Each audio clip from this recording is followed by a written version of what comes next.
एक काला बिंदु। एक बार एक गुरुजी अचानक क्लास में आए, बच्चों से कहा कि बच्चों, आज मैं तुम्हारी परीक्षा लेने आया हूँ।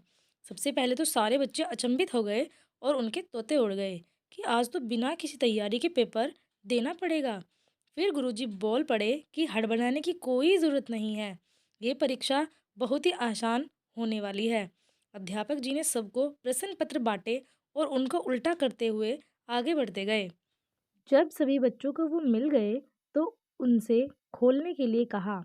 अब ये सब देखते ही सारे स्टूडेंट के एक बार फिर तोते उड़ गए।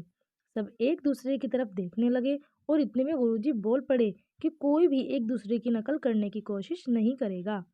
आपके पास सिर्फ 10 मिनट है। आपको इस चित्र में जो भी समझ आता है वो आप इसमें लिखिए। जब 10 मिनट खत्म हो गए तो गुरुजी ने सभी विद्यार्थियों से उत्तर पुस्तिका को एकत्रित किया और अब बारी बारी से उसको पढ़ने लगे।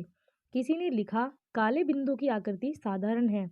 कोई लिख रहा था कि काला बिंदु सतर्कता या भय का निशान है।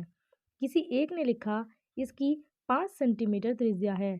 मतलब कुल मिला के पूरा ध्यान या फोकस उस काले पॉइंट पर था।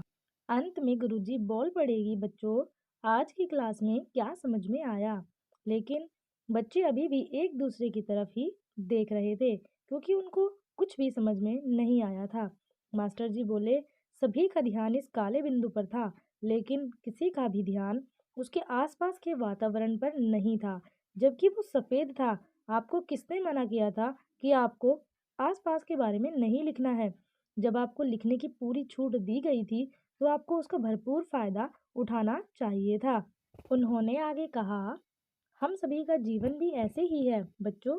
जब भी लाइफ में कोई प्रॉब्लम या समस्या आती है तो हमारा पूरा ध्यान उसी पर केंद्रित हो जाता है या पूरी तरह से टिक जाता है।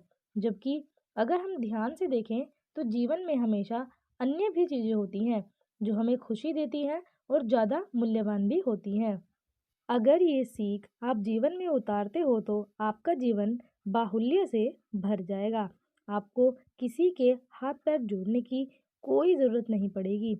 खुशी हमेशा आपके पास होगी क्योंकि ये हमेशा विचारों की गुणवत्ता पर निर्भर करती है।